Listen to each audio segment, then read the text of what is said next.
রসুলের রওজা মুবারকে জানাই লাখো সালাম, রসুলের রওজা মুবারকে জানাই লাখো সালাম। বাংলার প্রান্ত হতে রসুল তোমায় দিল সপিলাম, বাংলার প্রান্ত হতে রসুল তোমায় দিল সপিলাম। রসুলের রওজা মুবারকে জানাই লাখো সালাম, রসুলের রওজা মুবারকে জানাই লাখো সালাম। দুঃখীদের বন্ধু হয়ে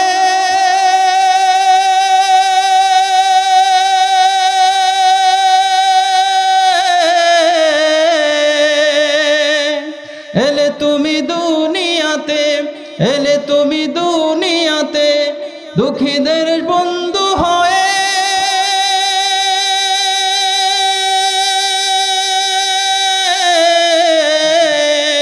তরাতে ফুলসিরাতে, তরাতে ফুলসিরাতে কালিমার নায়ে করে পার করিও তোমার সাথে, কালিমার নায়ে করে পার করিও তোমার সাথে।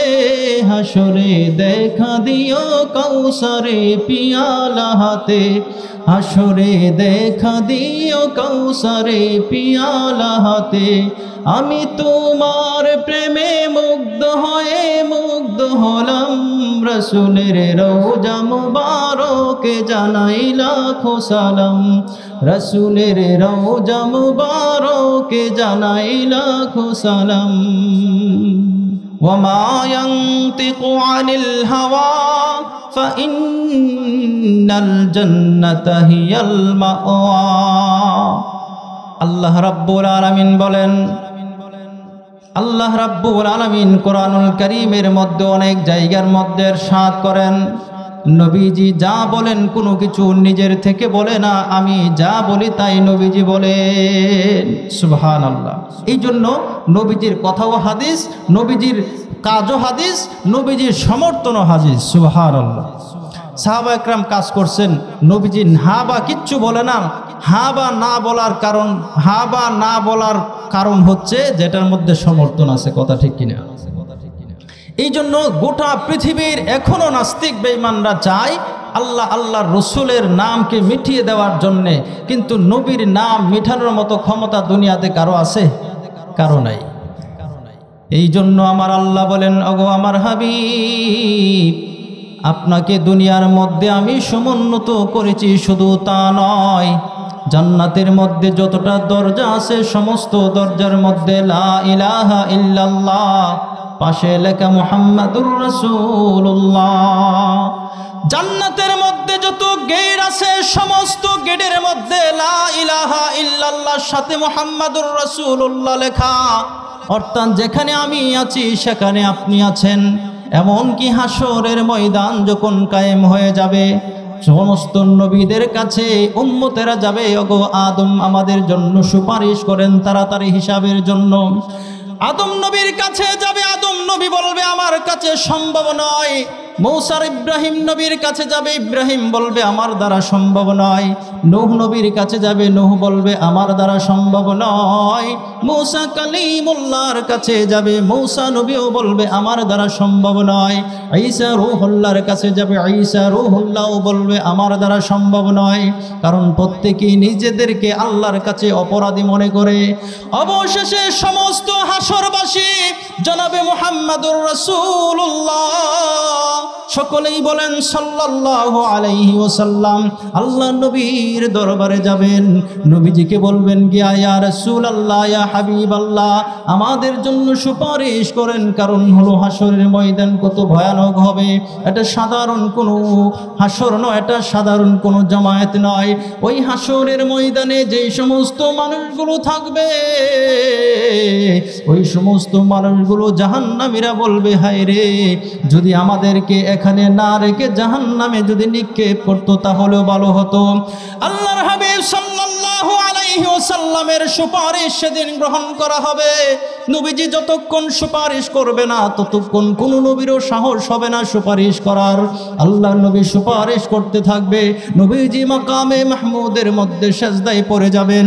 আল্লাহর হাবিব সাল্লাল্লাহু আলাইহি ওয়াসাল্লাম আমাদের জন্য দুনিয়ার মধ্যে শুধু নবীজি আমাদের জন্য কেঁদেছে এমন নয়, আল্লাহর হাবিব সাল্লাল্লাহু আলাইহি ওয়াসাল্লাম মাকামে মাহমুদের মধ্যে পড়ে এমন ভাবে কান্নায় ভেঙে পড়বেন, আল্লাহর নবীর কান্নার ভারে আল্লাহর আরশ পর্যন্ত কাঁপতে থাকবে। আমার আল্লাহ রাব্বুল আলামিন ডাক দিয়ে বলবেন, ওগো আমার হাবিব, দুনিয়ার মধ্যে আপনাকে অনেক কষ্ট দিয়েছি আমার দিনের জন্য। ওগো আমার হাবিব, দুনিয়ার মধ্যে আমার জন্য আপনার দান্দাল মোবারক শহীদ হয়েছে। ওগো আমার হাবিব, তায়েফের ময়দানে আমার দিনের জন্য আপনার সারা শরীরকে ক্ষতবিক্ষত করে দিয়েছে। ওগো আমার হাবিব, এখন আর আপনাকে কষ্ট দেওয়ার সময় না, আপনি মাথা উঠান, আজকে আপনি যা চাইবেন আপনার তা চাহিদা কবুল করা হবে। আল্লাহর হাবিব সাল্লাল্লাহু আলাইহি ওয়াসাল্লাম মাথা উঠায়া ঝুলিয়ে ভাবে দিয়া বলবে, ওগো আমার আল্লাহ, ও আমার মালিক, আজকে আমি জান্নাতে যাব না ততক্ষণ পর্যন্ত যতক্ষণ না আমার একজন উম্মত জাহান্নামে জ্বলবে, ততক্ষণ আমি নবী মুখ জান্নাতে প্রবেশ করব না। সরকারে দু আলম নবী মুহাম্মাদুর রাসূলুল্লাহ সাল্লাল্লাহু আলাইহি ওয়াসাল্লাম হাশরের ময়দানে সুপারিশ করতে করতে ওনার গুনাহগার উম্মতদেরকে জান্নাতে পৌঁছায় দিবে। সুবহানাল্লাহ। এই নবীর জন্য পাগল হব না তো কার জন্য পাগল হব? যিনি দুনিয়ার মধ্যে আমাদের জন্য এত ব্যথায় ব্যথিত হয়েছেন, এত কষ্ট করছেন, এত রক্ত ঝরিয়েছেন। আল্লাহ নবী বলেন, সমস্ত নবীদেরকে দিনের জন্য যেই কষ্ট দেওয়া হয়েছে আমাকে একাই এর চেয়ে বেশি কষ্ট দেওয়া হয়েছে। সুবহানাল্লাহ। নবীজির সম্মান যেমন সমস্ত নবীদের উপরে, নবীজির সম্মান যেমন সমস্ত নবীদের উপরে, নবীজিকে আল্লাহ তাআলা দিনের জন্য সমস্ত নবীদের থেকে বেশি কুরবানি করতে হয়েছে। এটা কাদের জন্য? একমাত্র আমাদের জন্য। শুধু যে তাই, নবী কি আমাদের জন্য রহম দয়াশীল নয়?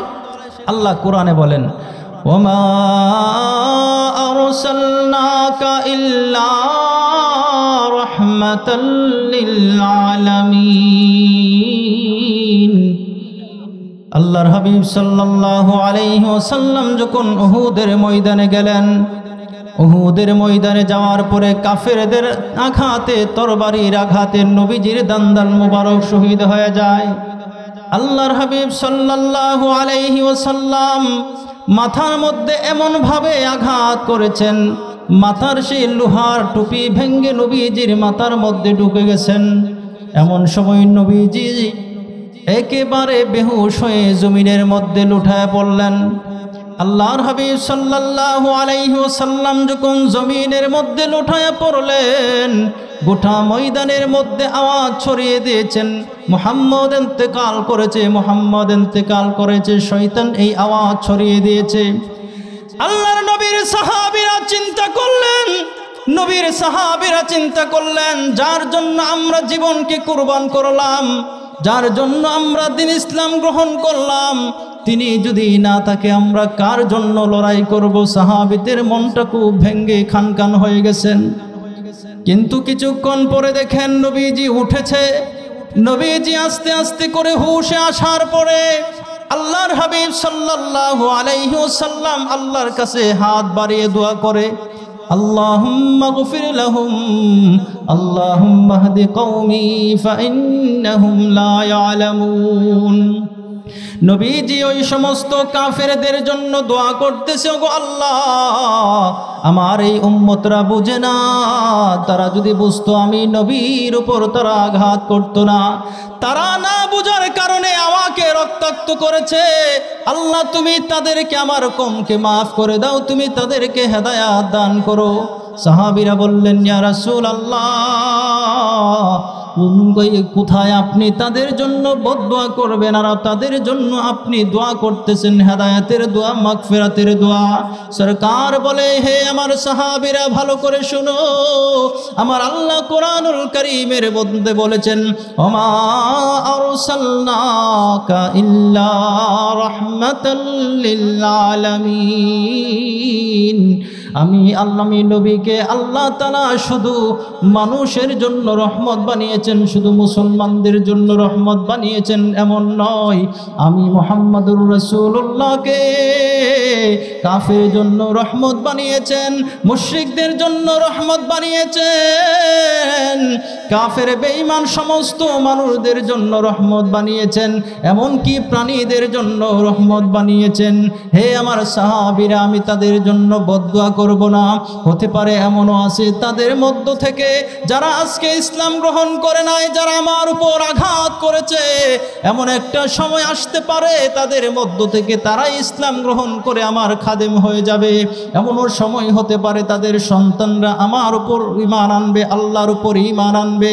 এই জন্য আমি তাদের জন্য রহমত এবং মাগফিরাতের দোয়া করেছি। সুবহানাল্লাহ। এত দয়ার সাগর নবী। ঠিকই দেখা গেছেন হযরতে আবু সুফিয়ান রাদিয়াল্লাহু তাআলা আনহু এক সময় নবীর কঠোরপন্থী একজন দুশমন ছিল। নবীর এত বড় দুশমন ছিল, এক সময় আবু সুফিয়ান যদি নবীকে পাইতো হত্যা করত। উমর দেখা গেছে খোলা তরবারি নিয়ে সামনে এগুচ্ছে আল্লাহ নবীর কল্লা আলাদা করে দেওয়ার জন্যে, কিন্তু আল্লাহ তাআলা হযরতে উমর রাদিয়াল্লাহু তাআলা আনহুকে ইসলামের জন্য কবুল করলেন, আবু সুফিয়ানকে কবুল করলেন। শুধু ইসলাম তা না, দুজনকে নবীজির শ্বশুর বানায় দিয়েছে। সুবহানাল্লাহ। যদি বদদোয়া করে বসতেন তাহলে তো এখানেই শেষ হয়ে যাইত। এই জন্য নবীর একটা আদর্শ হলো, যারা নবীর মিশনকে চালু রাখবে, যারা নবীর আদর্শকে প্রতিষ্ঠিত করার জন্য দুনিয়ার মধ্যে কাজ করবে, ওই সমস্ত মানুষগুলোর মধ্যে ক্ষমার গুণটা বেশি থাকতে হবে। কথা ঠিক কিনা জোরে বলেন। ক্ষমার গুণটা কি থাকতে হবে? বেশি থাকতে হবে। মানুষ আঘাত করবে, মানুষ আপনাকে গালি দিবে, মানুষ আপনাকে মন্দ বলবে, আপনি নামাজ পড়তেন না, নামাজ হঠাৎ শুরু করছেন, মানুষ টিটকারি করবে, কি নামাজি হয়ে গেছে, আগে টুপি দিতেন না এখন টুপি লাগান, আগে পাঞ্জাবি পড়তেন না এখন পাঞ্জাবি পরেন, আগে পাগড়ি কি জিনিস এটাই বুঝতেন না এখন পাগড়িও পরেন। আর মানুষের সমাজের মধ্যে কিছু লোক আছে না কেডিসেস মারে, তা মোল্লা হয়ে গেছে গা, কিরে তোর আগের অবস্থা জানি না, এরকম কি ডিসকাস করে না? হাদিসের মধ্যে আল্লাহ নবী বলেন, কোনো মানুষ যদি অপরাধী থাকে, অপরাধী মানুষগুলো যদি তওবা করে ভালো হয়ে যায়, এই মানুষগুলোকে যদি আগের কোনো অপরাধের কারণে খুঁটা দেয়, তাহলে আল্লাহ নবী বলেন, তুমি যত বড় নামাজি হও, যত বড় তুমি ইবাদত গুজারি হও না কেন, তুমি এই অপরাধ না করার আগে তোমার মৌত হবে না। নাউজুবিল্লাহি মিন যালিক। এই জন্য একটা মানুষ তৌবা করে ফেলেছেন, আগে নামাজ পড়ে না, আগে খারাপ কাজ করত, কিন্তু এখন তৌবা করে ভালো হয়ে গেছে, তারে আগের গুনার জন্য খুঁটা দেওয়া সম্পূর্ণরূপে শরীয়ত ইসলামে হারাম। কথাটা বুঝাইতে পারলাম? এই ক্রিটিসাইজ মার্কা মানুষগুলো তারা ক্রিটিসাইজ করে, কিন্তু ক্রিটিসাইজ করে যে কি পরিমাণ গুনাহটা অর্জন করে এই জিনিসটা তাদের জেহেনে আসে না। এই যে আপনি হঠাৎ করে নামাজি হয়ে গেলেন, হঠাৎ করে আপনি আল্লাহওয়ালা হয়ে গেলেন, আপনাকে বিভিন্ন মানুষ বিভিন্ন কথা বলবে, কিন্তু সবরের সাথে আপনি পাগড়িও ফেলতে পারবেন না, আপনি পাঞ্জাবিও ফেলতে পারবেন না, আপনার দাড়িও ফেলতে পারবেন না, আপনি নামাজও ছাড়তে পারবেন না, আপনার হাজার ক্রিটিসাইজের মধ্যেই আপনার নবীর দিন জিন্দা করতেই হবে। কথা ঠিক কিনা জোরে বলেন। এই জন্য আল্লাহর হাবিব সাল্লাল্লাহু আলাইহি ওয়াসাল্লাম আমাদের জন্য তিনার জীবনকে উৎসর্গ করে দিয়েছেন, কিন্তু মানুষের মধ্যে এমন কিছু মানুষ আছে যারা আল্লাহ এবং আল্লাহর রসুলের জন্য নিজের জানকে উৎসর্গ করে দিয়েছেন, আর তাদের ব্যাপারে আল্লাহ তাআলা কোরআনুল কারীমের মধ্যে ইরশাদ করেন, ওমিনান নাসি মান ইয়াশরি নাফসাহু ইবতিগা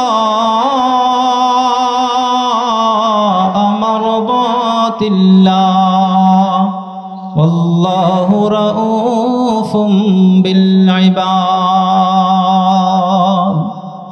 আল্লাহ রাব্বুল আলামিন বলেন, আমার বান্দাদের মধ্য থেকে এমন কিছু বান্দা আছে যারা আমার জন্য, নবীর জন্য নিজের জানকে উৎসর্গ করে দেয়।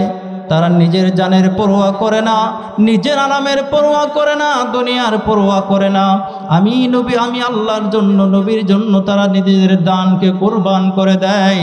এই রকম জান কুরবান করা একজন সাহাবীর নাম হলো যুবক সাহাবী আব্দুল্লাহ রাদিয়াল্লাহু তাআলা আনহু। আব্দুল্লাহ রাদিয়াল্লাহু তাআলা আনহু আমাদের মতো বয়স ছিল না, মাত্র 14 থেকে 15 বয়সের যুবক। এই যুবক আল্লাহর প্রেমে, নবীর প্রেমে নিজেকে দেওয়ানা বানিয়ে দিয়েছেন। আব্দুল্লাহ রাদিয়াল্লাহু তাআলা আনহু নবীর কাছে ঈমান এনেছেন, সেটা গোপন ছিল। কিন্তু যতই আপনি গোপন রাখেন, কিছু জিনিস আছে গোপন থাকে না।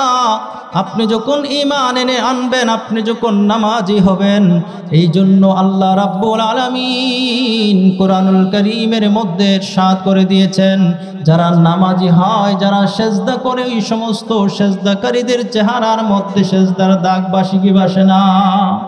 বাসে না? দেখবেন যারা রাত্রি জাগরণ করে, ইবাদত করে, ইবাদত নামাজিদের চেহারা কালো হইলেও তাদের মধ্যে একটা নূর বাসে। বাসে না? এটা আল্লাহ কোরআনে বলছেন, ওয়াসারিস সুজুদ, অর্থাৎ রাত্রিবেলা যারা জাগরণ করে আল্লাহর বন্দেগী করে, তাদের চেহারার মধ্যে একটা সেজদার দাগ থাকবে। অর্থাৎ এই দাগের কারণে বোঝা যাবে যে এই লোকটা নামাজি এবং নেককার মানুষ। সুবহানাল্লাহ।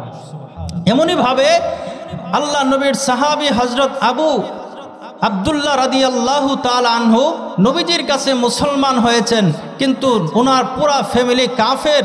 এই কাফের ফ্যামিলি, বিশেষ করে চাচা, এই চাচা আব্দুল্লাহর বাবা ইন্তেকাল করেছে আগেই, কিন্তু আব্দুল্লাহর চাচা আব্দুল্লাহর মাকে বিবাহ করেছিল। কিন্তু একদিন কথায় কথা বলতেছেন, আব্দুল্লাহ তোমার বাপসাবে তো বোঝা যায় তুমি মুহাম্মদের ধর্ম গ্রহণ করছো। সুবহানাল্লাহ বলে। কেন? তার সেজদা, তার কথার লক্ষণ। অর্থাৎ যেই মানুষ আল্লাহ এবং আল্লাহর রসুলকে দিলের মধ্যে গ্রহণ করবে, তার দিল যদি ঠিক হয়ে যায়, তার হাত ঠিক হয়ে যাবে, তার কলব যদি ঠিক হয়ে যায়, তার জবান ঠিক হয়ে যাবে, তার কলব ঠিক হলে তার চোখ ঠিক হবে, তার কলব ঠিক হলে অঙ্গ প্রত্যঙ্গ পুরাটাই যেন ঠিক হয়ে যাবে। হঠাৎ করে যদি একটা মানুষের পরিবর্তন আসে, স্বাভাবিকভাবে সন্দেহ হবে না? হবেই তো। চাচা বলতেছেন, আব্দুল্লাহ তোমার তো মনে হচ্ছে তুমি মুহাম্মদের ধর্ম গ্রহণ করেছো। যদি তুমি মুহাম্মাদুর রাসূলুল্লাহ সাল্লাল্লাহু আলাইহি ওয়াসাল্লামের ধর্ম গ্রহণ করে থাকো, তাহলে আমাদের সাথে তোমার কোনো সম্পর্ক থাকবে না।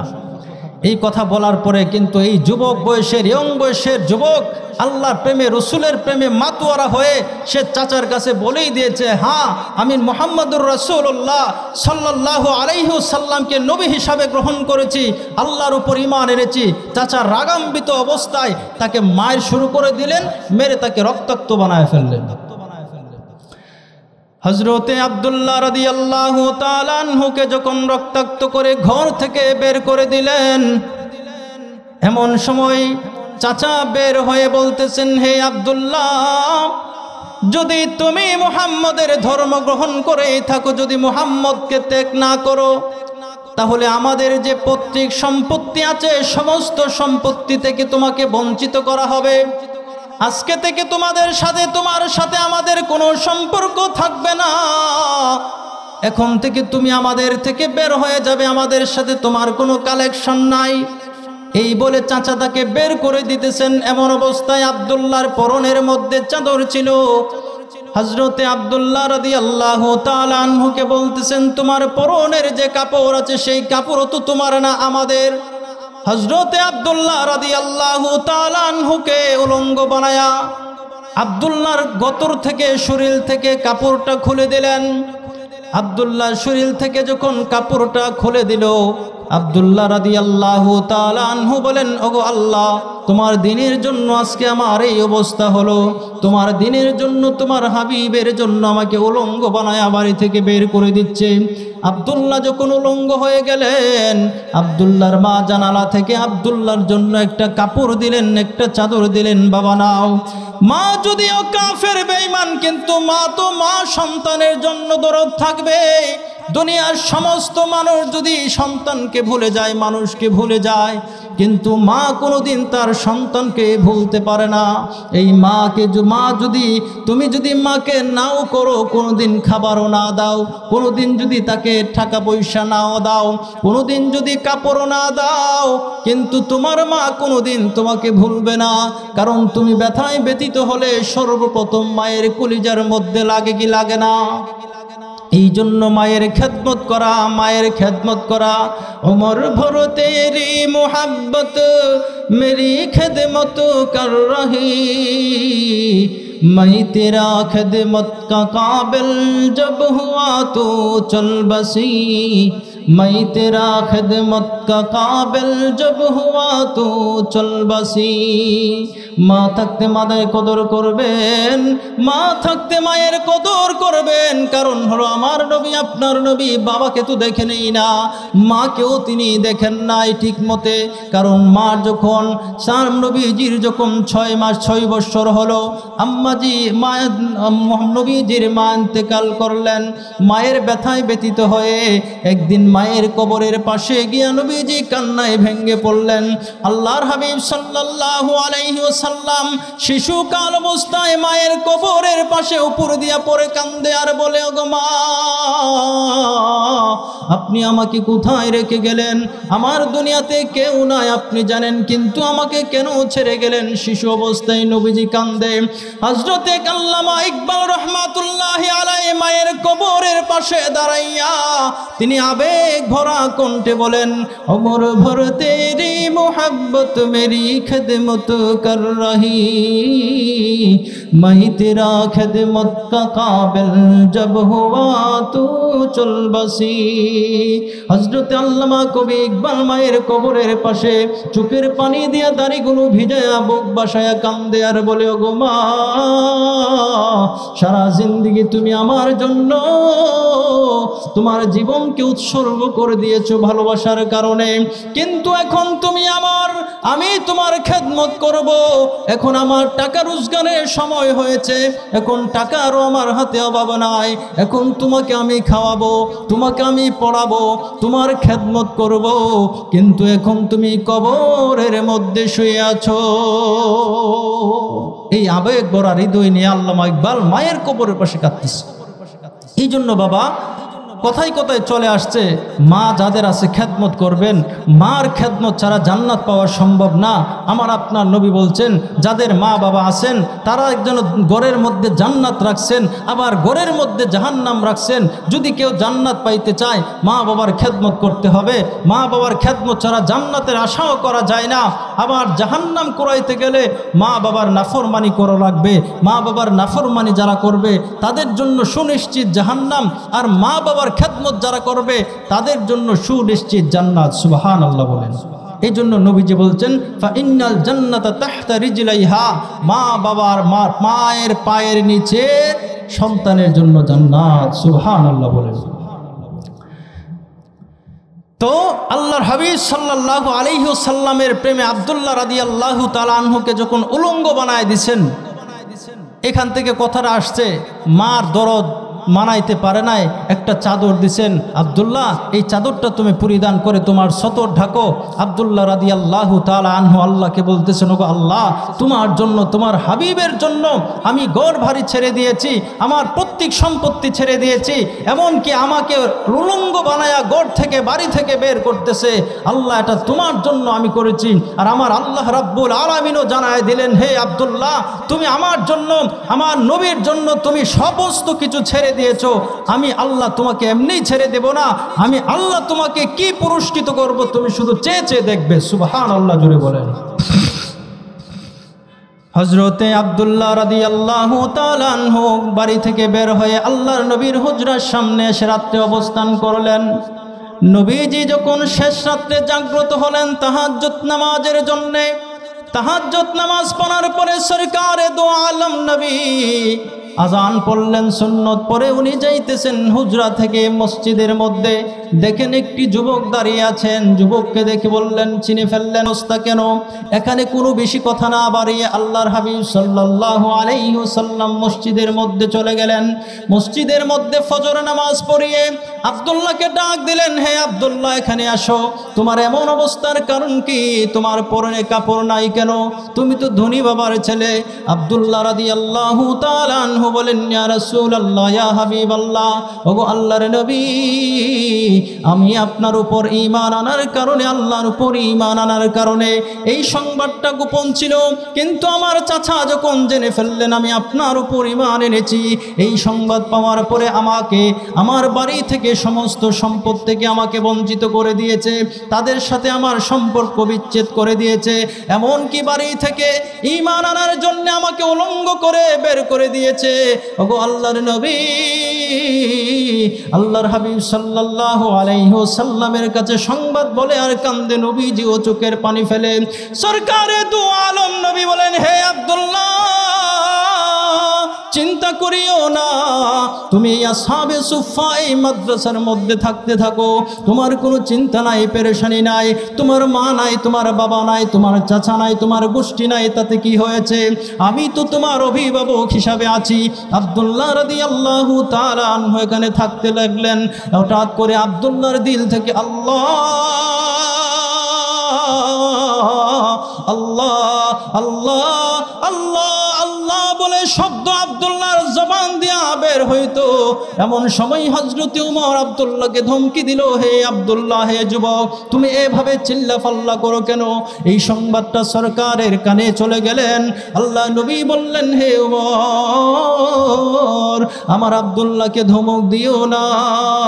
আমার আব্দুল্লাহ আমার জন্য আল্লাহর জন্য সব কিছু ত্যাগ করে দিয়েছে। আব্দুল্লাহর যে শব্দ, আল্লাহ শব্দ জবান থেকে বের হচ্ছে, এটা সাধারণ কোনো শব্দ নয়। এই শব্দটা আল্লাহর জন্যই বের হয়েছে, শুধু জবানি শব্দ নয়। আব্দুল্লাহকে ধমক দিও না। এইভাবে চলতে লাগলেন। আল্লাহর হাবিব সাল্লাল্লাহু আলাইহি ওয়াসাল্লাম একদিন সফরের মধ্যে যাবেন।